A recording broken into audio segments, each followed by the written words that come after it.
very quick walkthrough of the end-to-end core scenario for STM Software's Change Manager for Group Policy and Intune 2.0. This is not an exhaustive walkthrough, just a very quick high level. So I'm going to log in as my editor, Edward.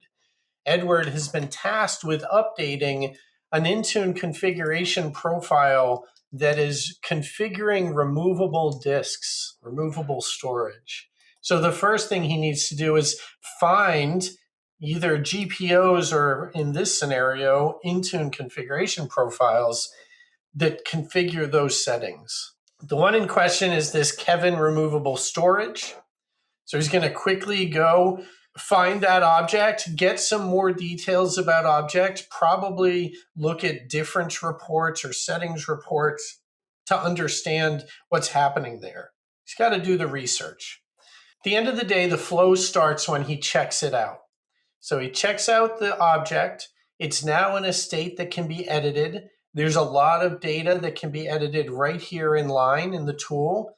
But for the settings themselves, you click Edit Settings, Authenticate to Entra, and Intune will be launched to present the editing experience for this specific configuration profile. So I'm going to go ahead and look at the configuration settings themselves. I've already had many discussions. We've determined that these are the appropriate settings. We're going to save those settings, and then that's it.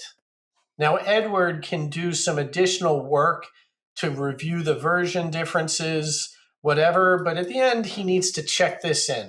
And a check-in will include the severity, possibly a ticket number, if you're using an ITSM and you're tracking these, and some good comments, which are important for the forensics, for the research, for the auditing.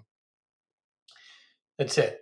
Kevin is done with his work. He has edited this thing. Now we can trigger off of either others in the system or the notification system.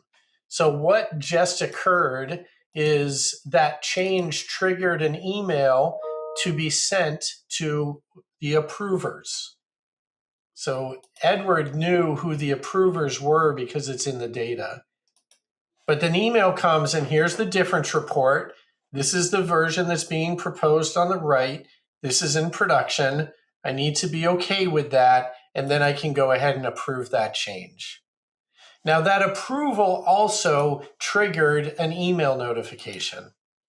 So if I go back to email, give it a good refresh, we're going to see a couple different activities get triggered here.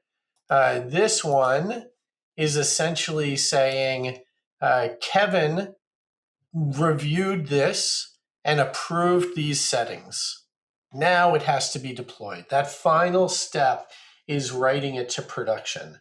So we do separate those roles within the console. The approvers have the right to deploy, but being able to separate those roles out is super important for your ability to really have control over who is accountable for making changes, who's accountable for reviewing those changes, and ultimately who's accountable for writing those changes to production. That's the highest level walkthrough of Change Manager for Group Policy and Intune, focused on an Intune configuration profile. Come back for more detailed analysis, and happy to show you more.